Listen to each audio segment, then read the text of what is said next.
Everyone a great morning. ఈరోజు వచ్చేసి the rain on the roof అన్న లెసన్ కోసం అయితే మనం మాట్లాడుకోబోతున్నాం అండి. మీలో ఎంతమందికి అండి ఇష్టం రెయిన్? జస్ట్ కామెంట్ సెక్షన్లో అయితే రాయండి. ఎవరికైనా ఇష్టం లేకపోయినా కూడా రాయండి. జనరల్గా నాకు తెలిసి ఇష్టం లేకుండా అయితే ఎవరు ఉండరు. అందరికీ రెయిన్ అంటే ఇష్టం ఉంటుందని నేను అనుకుంటున్నాను అనమాట. అంటే ఆహ్, సెలవులు ఇస్తారు కదా! అందుకని రెయిన్ అంటే మాకిష్టం అని మాత్రం చెప్పొద్దు. ఎక్కువ రెయిన్ కురిస్తే హాలిడే ప్రకటిస్తారని అది మాత్రం నాకు చెప్పొద్దు. కానీ మీ ఎక్స్‌పీరియన్స్ రెయిన్ తోటి ఏ విధంగా జరిగింది అది మీరు కామెంట్ సెక్షన్‌లో రాయండి. చాలా మందికి రెయిన్ అంటే ఇష్టం. ఎందుకంటే ఆ సమయంలో మనతో చాలా ఆడుకుంటుంది. అండ్ చాలా అంటే మేము చిన్నగా ఉన్నప్పుడు బోట్స్, పేపర్ బోట్స్ అన్నీ తయారు చేసి వాటర్ మీద వేసేవాళ్ళం అనమాట. అది ఒక డైరెక్షన్‌లో అలాగా వెళ్ళేవన్నమాట. చాలా బావుండేది. అదే కాకుండా మీరు డ్యూ డ్రాప్స్ ఆహ్, ఈ మొక్కల మీద చక్కగా ఆ వాటర్ తాలూకు డ్రాప్స్ పడినప్పుడు ఆ అందం చాలా బావుంటుంది. అదే కాకుండా ఎవరైతే ఫుడ్డీస్ ఉంటారో వాళ్ళకి టీ, కాఫీ తాగడం కావచ్చు, బజ్జీలు తినడం కావచ్చు, పకోడీలు తినడం కావచ్చు. ఇలాంటివి కొంతమంది పార్క్‌కెళ్తారనమాట. అదే సమయంలో కొంతమంది బీచ్‌కి ఎళ్లి చూస్తారనమాట. ఆ సమయంలోని. సో, మీ ఎక్స్‌పీరియన్స్ ఏంటి? వర్షంలో మీ ఎక్స్‌పీరియన్స్ ఏంటో మీరు కామెంట్ సెక్షన్‌లో అయితే రాయండి. I have a wonderful memories with rain అనమాట. సో, ఫ్రెండ్స్ డైరెక్ట్‌గా అయితే లెసన్‌లోకైతే వెళ్ళిపోదామండి. ప్రీవియస్‌గా ఉన్న లెసన్స్ ఏవైతే ఉన్నాయో అవన్నీ కూడా నేను ఆహ్, యూట్యూబ్‌లో ఆల్రెడీ పెట్టినవన్నీ ఈ డిస్క్రిప్షన్‌లో నేను లింక్స్ పెడతాను. అవి కూడా క్లిక్ చేసి అవి చూడకపోతే ఫస్ట్ అవి చూడండి. సో, ఈ లెసన్ ఏదైతే ఉందో rain on the roof. So, అదెవరు రాసారండి? కోట్స్ కెనీ అన్నతనైతే రాసారనమాట. ఇతను సుమారు 1826లో పుట్టారు. అయితే హీస్ ఎన్ అమెరికన్ పోయెట్ అనమాట. But not only poet but also he's a lawyer, politician, journalist. చాలా రోల్స్ అయితే ఇతను చేశారనమాట. అదే కాకుండా ఇతని other works 'Keeuka', 'lyrics of the ideal and the real'. So, ఇటువంటి works 'rain on the roof' ఇవన్నీ కూడా కొన్ని ఫేమస్ వర్క్స్ అయితే ఇతనివి ఉన్నాయన్నమాట. సో, ఇతని వర్క్స్‌లో ఏంటంటే ముఖ్యంగా సెన్సిటివ్ విషయాలన్నిటిని కూడా చాలా బాగా ఎక్స్‌ప్లెయిన్ చేయగలరనమాట. అదెందుకో మీకు ముందు ముందు తెలుస్తుంది. The rain on the roof. When the sky is covered with dark clouds and it starts raining. Have you ever listened to the patter of soft rain on the roof? అంటే అర్థం ఏంటండి? Actually మనం sky గాని గమనించినట్టయితే either white colour clouds గాని లేదా dark colour clouds గాని మనకు కనిపిస్తాయి. రైట్? ఆ వైట్ కలర్ క్లౌడ్స్ ఏంటండి? వాటర్ వేపర్ అన్నమాట. అంటే ఇంకా వర్షం పడని వాటర్ వేపర్ అన్నమాట. అదే మీరు డార్క్ కలర్ గాని గమనించినట్టయితే మన పెద్దోళ్ళు ఏం చెప్తారు? అదిగో నల్లని మబ్బులు కమ్ముకొస్తున్నాయి. వర్షం పడతది. ఏ బట్టలో తీసేయండి ఏదో ఒకటి చెప్తారు గదా! సో, దాని అర్థం ఏంటంటే this dark colour clouds consists of the water. So, in it's favourable conditions అంటే అది వాటర్ అన్ని క్యారీ చేసుకొని రావడం వల్ల హెవీగా ఉంటుంది గదా! ఎక్కడైతే దాని ఫేవరబుల్ కండిషన్స్ గాని వచ్చినప్పుడు లైక్ టెంపరేచర్, ప్రెషర్ ఇలాంటి కండిషన్స్ గాని కరెక్ట్‌గా వచ్చినప్పుడు అదేమవుతుంది వర్షం పడుతుందన్నమాట ఆ ప్లేస్‌లో. అంటే సైన్స్ చెప్తున్నానని కాదు. Just in introduction. సో, ఇటువంటి డార్క్ కలర్ క్లౌడ్స్ గాని స్కై మొత్తం కవర్ అయినప్పుడు ఇట్ స్టార్ట్స్ రైనింగ్ అన్నమాట. సో, ఈ విషయం మనందరికీ తెలుసు. సో, అదే కాకుండా have you ever listen to the patter of the soft rain on the roof? ఈ వర్షం ఇలా పడుతున్నప్పుడు, ఈ చిన్న చిన్న ఈ ఏదైతే జల్లు ఇలా పడుతున్నప్పుడు, ఈ రూఫ్ మీద ఆ సౌండ్‌ని మీరెప్పుడైనా విన్నారా? Did you ever listen those kind of patter of the soft rain on the roof? What thoughts flashed through your mind as you heard this melody of nature? మెలోడీయే కదండీ! This is also a kind of ఒక రకమైన boss అన్నమాట. మనకి మ్యూజిక్‌లో boss ఉంటది గదా! అటువంటి బాస్‌ని క్రియేట్ చేస్తదన్నమాట మనకి ఈ సాఫ్ట్ రెయిన్. అది ఎటువంటి సర్ఫేస్ మీద పడినప్పుడు. అలాంటప్పుడు మీరు విన్నారా ఇటువంటి మెలోడీ ఆఫ్ నేచర్‌ని? And read the poem to find out what the poet dreamed of while listening to the rain. అయితే ఇప్పుడు మీరు గమనించాల్సిందేంటంటే ఈ పోయెమ్‌లో ఏదైతే పోయెట్ తాలూకా పాయింట్ ఆఫ్ వ్యూ ఏ విధంగా ఉంది? ఏ విధంగా అతను డ్రీమ్ చేస్తున్నాడు అంటే ఏ విధంగా తను డ్రీమింగ్ అబౌట్ ద రెయిన్ అని చెప్పేసి ఇక్కడ నేర్చుకుందాం. యాక్చువల్లీ ఇక్కడ 3 స్టాంజాస్ ఉన్నాయండి. 1, 2, 3. So I will divide each stanza అన్నమాట. రైట్? ఫస్ట్ స్టాంజా అండి. When the humid shadows hover over all the starry spheres and the melancholy darkness gently weeps in rainy tears. What a bliss to press the pillow of a cottage chamber bed and lie listening to the patter of the soft rain overhead. ఎప్పుడైనా గమనించండి, నేను చదువుతున్నప్పుడు నాతో పాటు మీరు కూడా చదవండి. Okay, so that ఆ వర్డ్స్ ఎలా ప్రొనౌన్సియేట్ చేయాలో మీకు అర్థమవుతుంది అనమాట. సో ఇప్పుడు వచ్చేసి when the humid shadow hovers అంటే అర్థం ఏంటంటే ఆకాశంలో ఇటు అటు తిరగడం అనమాట. ఈ ఏదైతే ఈ హెవీ వాటర్ని క్యారీ చేస్తున్న క్లౌడ్స్ ఏవైతే ఉన్నాయో filled with the moisture, the heavy clouds which are filled with the moisture ఏవైతే ఉన్నాయో they are hanging in the sky అన్నమాట. And moving here and there, ఆ విషయాన్ని అయితే ఇక్కడ చెప్తున్నారు. And secondly overall the starry spheres అంటే అర్థం ఏంటి, ఇక్కడ మనం క్లౌడ్స్ ని స్పియర్ కింద కన్సిడర్ చేస్తున్నాం అనమాట.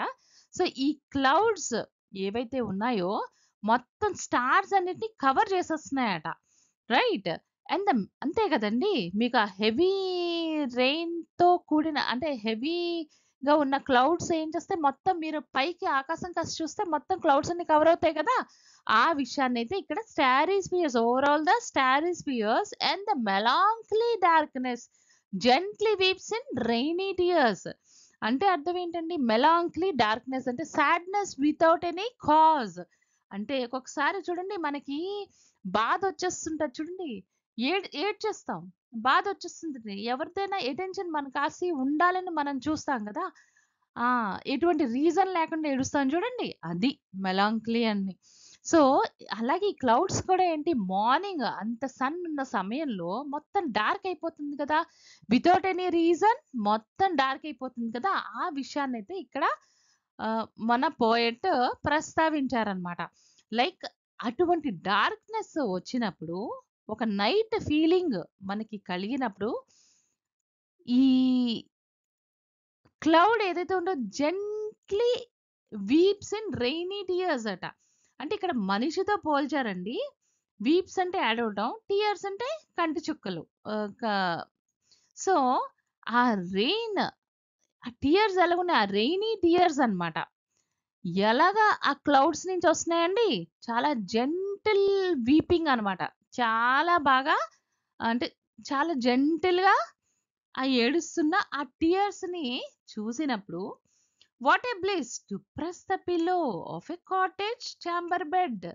అంటే అర్థం ఏంటంటే మీరు నేనైతే ఏం చేస్తాం, ఆ వర్షంలో వెళ్ళి గెంతుతాం. కానీ ఇక్కడ పోయెట్ ఏం చేస్తున్నారు, what a bliss to press the pillow, గట్టిగా ఆ పిల్లో ఏదైతే ఉంది దాన్ని ప్రెస్ చేసి చక్కగా కాటేజ్ చాంబర్ బెడ్‌లోని ఈ మనిషి అయితే మంచి కంఫర్ట్‌గా పడుకున్నాడండి.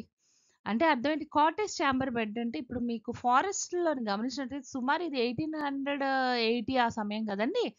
1890 ఆ సమయం కదా. అప్పుడు ఏంటంటే ఎక్కువ ఫారెస్ట్ ఏరియా కదా ఉంటది. అలాంటప్పుడు అక్కడ హౌసెస్, అక్కడ దగ్గరలో ఉన్న హౌసెస్ ఎలా ఉంటాయండి, హౌసెస్ కర్రతో తయారు చేసినవన్నమాట.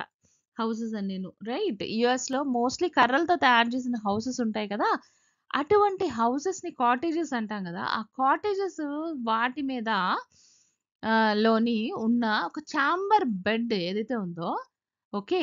So what he is saying, the poet have a great pleasure in listening to the gentle sound of the rain, right? And he was sleeping peacefully. మనకైతే ఆ సౌండ్కి నిద్రే రాదు, but he was feeling peacefully. And even though the rain is hitting on the roof, ఆ విషయం చెప్తున్నారు. Of the soft and lie listening to the patter of the soft rain overhead. అంటే అర్థం ఏంటండి, ఇతను ఏం చేస్తున్నారు, చక్కగా he was listening to the yes he was listening to the gentle sound of the rain which is hitting on the roof, and where he was finding some peacefulness అన్నమాట. So so ఓవరాల్‌గా poet మనకి ఏం చెప్పారంటే ఈ స్టాంజాలో చిన్న చిన్న joys of life చిన్న చిన్న ఆనందాలు ఏవైతే ఉన్నాయో అవి మిస్ కాకండి అని చెప్పడం అన్నమాట ఇక్కడికి. రైట్? సో ఇక్కడ ఓవరాల్‌గా మనకి పాయింట్ ఏంటి కన్వే చేస్తారంటే చూడండి, ఇటువంటి కంఫర్ట్ ఉంటే ఎవరికి మంచం మీద ఎక్కాలని ఉండదు చెప్పండి. So maybe the point also getting the same comfort అన్నమాట. ఇక్కడ ఓవరాల్‌గా మనకి స్టాంజాలో ఏం చెప్తున్నారండి? ఒక sense of peacefulness, right? And happiness. ఈ 2 కూడా పాయింట్‌కి ఎక్స్‌పీరియన్స్ అవుతున్నారన్నమాట. So because of that kind of feeling on particular day అక్కడేంటంటే 2 డిఫరెంట్ విషయాల్ని చెప్తున్నారు. ఎలాగా? మెలాంక్లీ డార్క్‌నెస్ ఔట్‌సైడ్. మెలాంక్లీ అంటే unexpected darkness outside and blissful comfort inside. అంటే ఇన్‌సైడ్ ద హౌస్ ఇటువంటి బ్లిస్‌ఫుల్ కంఫర్ట్ ఉంది. బయట చూస్తే అన్‌ఎక్స్‌పెక్టెడ్ డార్క్‌నెస్ ఉంది. 2 అపోజిట్ థింగ్స్ అన్నమాట. అటువంటి ఎక్స్‌పీరియన్స్‌ని పొందుతున్నప్పుడు ఆ point feeling the appreciation for the simple joys of life అన్నమాట. సో అటువంటి ఎక్స్‌పీరియన్స్‌ని నేను పొందుతున్నాను అన్న విషయాన్ని మనకి ఈ ఫస్ట్ స్టాంజాలో అయితే అతను చెప్పారు. So every tinkle on the shingles has an echo in the heart, and 1,000 dreamy fancies into busy being start, and 1,000 recollections weave their eight threads into woof as they listen to the patter of the rain upon the roof. So ఇక్కడ wonderful some words ఉన్నాయండి, like heart, start and hoof, roof. ఇవి మనం మెటాఫరికల్ words అంటాం కదా, ఇంకేం లేదండి. చిన్నప్పుడు మీకు రైమింగ్ వర్డ్స్ అనేవారు కదా, అవే అన్నమాట. సో ఇక్కడ ఈ ఎవరైతే పాయింట్ ఏం చెప్తున్నారండి మనకి, టింకిల్. టింకిల్ అంటే అర్థం ఏంటి? షార్ట్ లైట్ రింగింగ్ సౌండ్స్ అన్నమాట. And shingles. ఈ షింగిల్స్ అంటే అర్థం ఏంటంటే rectangular wooden tiles used on roof. చూడండి, ఇటువంటి రూఫ్ మీద ఏవైతే టైల్స్ ఉంటాయో రెక్టాంగులర్ వుడెన్ టైల్స్ ఉంటాయన్నమాట. సో అటువంటి టైల్స్ కోసం అయితే అతను మాట్లాడుతున్నారు. సో ఫస్ట్ స్టాంజా అర్థం ఏంటంటే every tinkle on the shingles అంటే the point just describing the sound of the rain ఎలా ఉంది, which is hitting the roof tiles అన్నమాట. ఆ రూఫ్ టైల్స్ ఏవైతే ఉన్నాయో వాటిని ఆ రెయిన్ తలక సౌండ్ హిట్ చేస్తుంది అనమాట. So has an echo in the heart. Has an echo in the heart అంటే అర్థం ఏంటండి? ఎకో అంటే రీసౌండ్ అనమాట. సో రీసౌండ్ లేకపోతే ఒక రిజనెన్స్ కానీ లేకపోతే ఒక రీసౌండ్ కానీ ఈ సౌండ్ ఏదైతే ఇక్కడ వస్తుందో అది సమ్ వెరీ గుడ్ ఫీలింగ్స్ ఈ హార్ట్ లోంచి వస్తున్నాయి అని చెప్పేసి చెప్తున్నారనమాట. It's making some resound in the heart. That means what the poet is experiencing that kind of emotion and feeling అనమాట. And 1,000 dreamy fancies into busy being heart.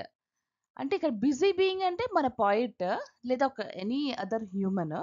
కాకపోతే ఏంటంటే అంటే ఇక్కడ మనిషితో పోల్చారనమాట. And 1,000 dreamy fancies. 1,000 dreamy fancies అంటే అర్థం ఏంటండి? ఈ రెయిన్ ఏదైతే ఉందో ఈ రెయిన్ మనలోని సమ్ థౌజండ్స్ ఆఫ్ డ్రీమ్స్ ని లేదా ఇమాజినేషన్ థాట్స్ ని మనలోని ఎవేక్ చేస్తుంది అనమాట. సో ఆ విషయాన్ని అయితే ఇక్కడ చెప్పారు. సో థౌజండ్స్ ఆఫ్ ఫ్యాన్సీఫుల్ థాట్స్ అయితే ఎవోక్ చేస్తుంది. So into busy being start అంటే అర్థం ఏంటండి? బిజీ బీయింగ్ స్టార్ట్ అంటే మనం మనం లేదా ఈ ఎవరైతే పోయెట్ ఉన్నారో వాళ్ళని bringing them vivid to the life అంటే ఒక కొత్త రకమైన లైఫ్ ని లేకపోతే ఒక కొత్త రకమైన ఎక్స్పీరియన్స్ ని పొందడానికని అది మనకి ప్రేరేపిస్తుంది అనమాట. It's like it's initiating the those thoughts are initiating a wonderful feelings in the heart అని చెప్పేసి చెప్తున్నారనమాట. And thousand recollections weave their air threads into woof. Woof అంటే weft, that is the threads woven across the loom.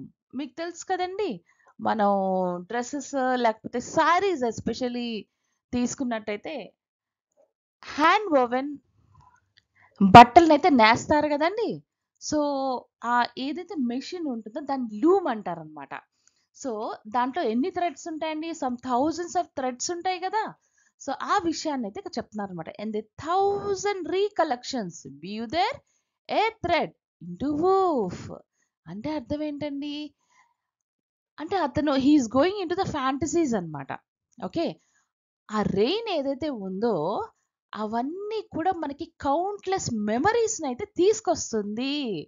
So ఎన్ని countless 8 threads into వూవ్స్ అంటే thousands of రీకలెక్షన్స్. అదేంటంటే మనకి countless మెమరీస్ని అయితే తీసుకొస్తుంది. ఏ విధంగా?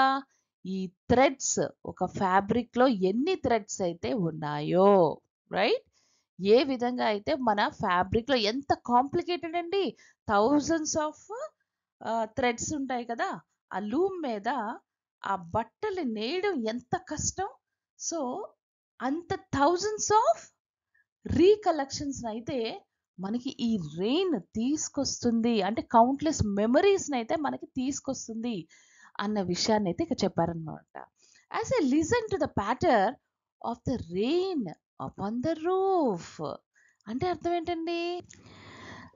The poet is very immersed in listening to the gentle sound of the rain. అంటే as I listen to the patter. Patter అంటే sound అని చెప్పుకున్నాం కదా. చిన్న టక్ టక్ టక్ మనకి రెయిన్ సౌండ్ పడుతుంది కదా టైల్స్ మీద. సో ఏదైతే ఆ సౌండ్ ఉందో అంటే the gentle sound of the rain, దాన్ని పోయిట్ చాలా ఇమ్మెన్సివ్గా వింటున్నారనమాట. So of the rain upon the roof. So which acts as a, అంటే తను వింటున్నప్పుడు ఆ రెయిన్ ఈ రూఫ్ మీద పడుతున్న ఈ సౌండ్ ఏదైతే ఉందో అది తనకి ఏంటి కలిగిస్తుంది? With in inside the heart తనకి ఒక వండర్ఫుల్ మెమరీస్ని అండ్ ఆల్సో వండర్ఫుల్ ఇమాజినేటివ్ థాట్స్ని, కొత్త డ్రీమీ థాట్స్ని కూడా తనకి తీసుకొస్తుంది. ఇప్పుడు ఫర్ ఎగ్జాంపుల్ మీరు ఒక పెయింటర్ అనుకోండి, లేకపోతే మీరు ఒక డ్రాయింగ్ చేసిన వాళ్ళు అనుకోండి, ఏదో ఒక ఇమాజినేషన్లోకి వెళ్తారు కదా. ఫస్ట్ ఇమాజిన్ చేసుకునే కదా మీరు డ్రా చేస్తారు. సో అలా అదే విధంగా ఇతనికి కూడా ఈ సౌండ్ ఏదైతే రెయిన్ డ్రాప్స్ తనకు సౌండ్ ఉందో it is giving a wonderful memories and also giving provoking a lot of imaginative thoughts అంట. ఆ విషయాన్ని అయితే ఇక్కడ అతను చెప్పారనమాట. సో ఓవరాల్గా ఈ స్టాంజాలో మనకి ఏం చెప్పారండి? ఈ స్టాంజాలో సెకండ్ స్టాంజాలో మనకి ఏం చెప్పారంటే పోయిట్స్ మైండ్ అండ్ హార్ట్ ఏ విధంగా అయితే తనకి nostalgic memories and creative ideas అన్నవి తన మదిలోంచి వస్తున్నాయో, okay, which is coming from his heart and also mind అన్న విషయాన్ని చెప్పారనమాట. ఏ విధంగా వస్తున్నాయి? With simple sound of the rain. ఈ simple sound of the rain వల్ల తనకి ఈ ఆలోచనలన్నీ, కొత్త ఆలోచనలన్నీ వస్తున్నాయి అన్న విషయాన్ని అయితే ఇక్కడ పాయింట్ బ్యూటిఫుల్ గా నరేట్ చేశారు. Now in memory comes my mother as she used in years agone to regard the darling dreamers ere she left them till the dawn. Oh, I feel her fond look on me as I list to this refrain which is played upon the shingles by the patter of the rain. మీరు ఇక్కడ గమనించినట్టయితే 3 stanzas లో and lie listening to the patter of the soft rain overhead, right? As I listen to the patter of the rain upon the roof, అక్కడ కూడా మీరు గమనించవచ్చు. And the third one is which is played upon the shingles by the patter of the rain. అంటే every patter of the rain, ఈ sound of the rain on the roof కి అతనికి cherished memories and feelings అయితే బయటకు వస్తాయి అన్న విషయాన్ని అయితే ఇక్కడ చెప్పారనమాట. సో మనం ఫస్ట్ ఈ థర్డ్ స్టాంజాలో ఫస్ట్ లైన్కి అయితే వెళ్ళిపోదాం. Now in memory comes my mother. ఇప్పుడు అతనికి తన యొక్క మెమరీలో వాళ్ళ మదర్ కనిపించారనమాట. So the poet's memory of his mother will come back with very strong feelings అనమాట. As she used in years agone. అంటే he is recalling his past అన్నమాట. అంటే అర్థం ఏంటండి? వీళ్ళ మదర్ మెమరీలో ఉన్నారంటే అర్థం ఏంటి? ఆమె now she is no more అని అర్థం అన్నమాట. To regard the darling dreamers. Ere she left them till the dawn. Ere అంటే బిఫోర్ అన్న ఒక వర్డ్ కి అది ఒక పోయిటిక్ వర్డ్ అన్నమాట. సో ఇట్స్ ఎరే అన్న బిఫోర్ అన్న ఒకటే. బట్ బిఫోర్ కి ఇది ఒక పోయిటిక్ వర్డ్ అన్నమాట ఎరే అన్నది. రైట్? పోయమ్స్ లో యూజ్ చేసిన పోయిటిక్ వర్డ్ అన్నమాట. So to regard the darling dreamers, అతను డార్లింగ్ డ్రీమర్స్ అనుకుంటున్నారు. యాక్చువల్లీ చెప్పాలంటే డార్లింగ్ డ్రీమర్స్ అదే మీరు కానీ ద హోల్ నైట్ డ్రీమ్ చేసి మార్నింగ్ టైం కూడా పడుకుని ఉంటే ఏం జరుగుతుందో మీ ఇళ్ళలో నాకు బాగా తెలుసండి. Just imagine. అయితే ఇక్కడ తను ఏం చెప్తున్నారు? She left them till the dawn. అంటే she would watch over her sleeping children. Right? అంటే ఆమె అంటిల్ మార్నింగ్ వరకు కూడా, డాన్ అంటే మార్నింగ్ వరకు, డిఏడబ్ల్యూఎన్ డాన్ అంటే మార్నింగ్ వరకు కూడా ఆమె అలాగా వదిలేసేదన్నమాట. పిల్లలు పడుకున్నప్పుడు వదిలేసేది. And she likes to watch the sleeping children అన్నమాట. Right? She never use to disturb the sleeping children అన్న విషయాన్ని అక్కడ చెప్పారు. Oh I feel her fond look on me. అయితే చాలా అంటే he's feeling the affection of his mother అన్నమాట. అంటే అలా చూస్తున్నారు, అలా వదిలేశారంటే అర్థం ఏంటండి? చాలా ఎఫెక్షనేట్ గా వాళ్ళ మదరు తన్ని చూస్తున్నారు అన్న ఎక్స్పీరియన్స్ అయితే తను ఫీల్ అయ్యాడు.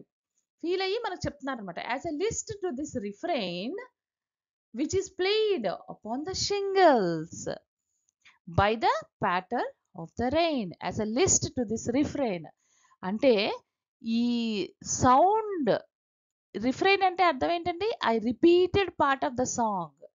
అంటే ఈ repeated part of the song, ఇక్కడ సాంగ్ ఏంటి? రెయిన్ తాలూకా ఎస్ ప్యాటర్ అన్నమాట. ప్యాటర్ అంటే రెయిన్ డ్రాప్స్ యొక్క సౌండ్ పడడం. ఈ ఏదైతే ఇది రిపీటెడ్ గా పడుతున్నప్పుడు వింటున్నారో అప్పుడు ఇతనికి ఈ ఫీలింగ్ అన్నది కలిగిందనమాట. సో ఓవరాల్ గా ఈ స్టాంజా ఏది చెప్తుందండి? It was just reflecting the deep emotional connection. Right? Deep emotional connection of the poet to his mother అన్నమాట. రైట్? ఈ ఎమోషనల్ కనెక్షన్ ఎందుకు తను గుర్తు చేసుకున్నారు? Because of the rain patter. Right? ఈ రెయిన్ ప్యాటర్ వల్ల తను వాళ్ళ మదర్ని అయితే గుర్తు చేసుకున్నారు. Bringing the loving memories and the sense of being watched over by his mother అన్నమాట. సో ఈ స్టాంజాలో అయితే మనకి deep emotional connection of the point with his mother కోసం ఆయన చెప్పారండి. So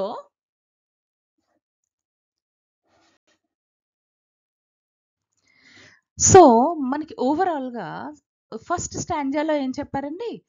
what ever may be the environmental conditions, బయట ఒక మెలాంకలీ డార్క్నెస్ ఉంది, లోపలేమో but he's enjoying the simple joys of life అన్నమాట. ఏ విధంగా సింపుల్ జాయ్ ఆఫ్ లైఫ్ ని ఎంజాయ్ చేస్తున్నారు?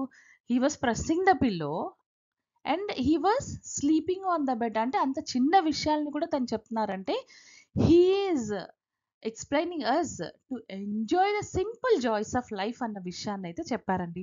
అండ్ సెకండ్ స్టాంజాలో మనకి ఏం చెప్పారండి? ఇటువంటి వర్షం తనకి ఒక మంచి మెమరీస్ని అండ్ క్రియేటివ్ ఐడియాస్ని, రైట్, అన్నది తనకి తీసుకొచ్చింది. బ్రింగ్ బ్యాక్ తనకి తీసుకొచ్చింది మైండ్లోని, తన హార్ట్లోని అన్న విషయాన్ని చెప్పారండి. అండ్ థర్డ్ స్టాంజాలో మనకి ఏం చెప్పారండి? Emotional connection between the mother and the poet అన్న విషయాన్ని తెచ్చి he even though her absence also he was enjoying her warmth అన్నది ఇక్కడ చెప్పారనమాట. తన మెమరీస్, తన వార్మ్‌త్ అంటే తన మెమరీస్‌ని తను ఎంజాయ్ చేస్తున్నారన్న విషయాన్నయితే తను బ్రింగ్ బ్యాక్ చేశారండి. సో, ఓవరాల్‌గా పోయెమ్‌లో మనకి simple pleasure, pleasure of being cosy indoors. Even though అలా ఉన్నా గూడా while the rain weaves its magic outside. Rain అన్నది తన యొక్క మ్యాజిక్ బయట ప్లేస్‌లో చూపిస్తున్నప్పుడు, ఆ సింపుల్ జాయ్స్ ఆఫ్ లైఫ్‌ని మిస్ కాకండి అన్న విషయాన్నైతే చెప్పారన్నమాట. సో ఫ్రెండ్స్, హోప్ ఈ వీడియో అయితే ఒక మంచి ఎక్స్‌పీరియన్స్, నొస్టాల్జిక్ ఎక్స్‌పీరియన్స్‌నైతే ఇచ్చిందని అనుకుంటున్నాను. సో, అటువంటి ఎక్స్‌పీరియన్స్‌నైతే మీరు ఫీల్ అయితే తప్పకుండా లైక్ బటన్‌నైతే మీరు ప్రెస్ చేయండి. నెక్స్ట్ మరిన్ని ఇంట్రెస్టింగ్ మీ లెసన్స్‌తో మళ్ళీ నేను మీ ముందుకొస్తాను. So, stay tuned to SQ Edu. So, మీరే కాదండి, మీ ఫ్రెండ్స్ అందరూ కూడా బెనిఫిట్ చెందాలి కదా! ఎవరెవరికైతే హెల్ప్ కావాలో తప్పకుండా ఈ వీడియో అయితే షేర్ చేయండి. Thank you for watching and stay tuned to our channel SQ edu. By by.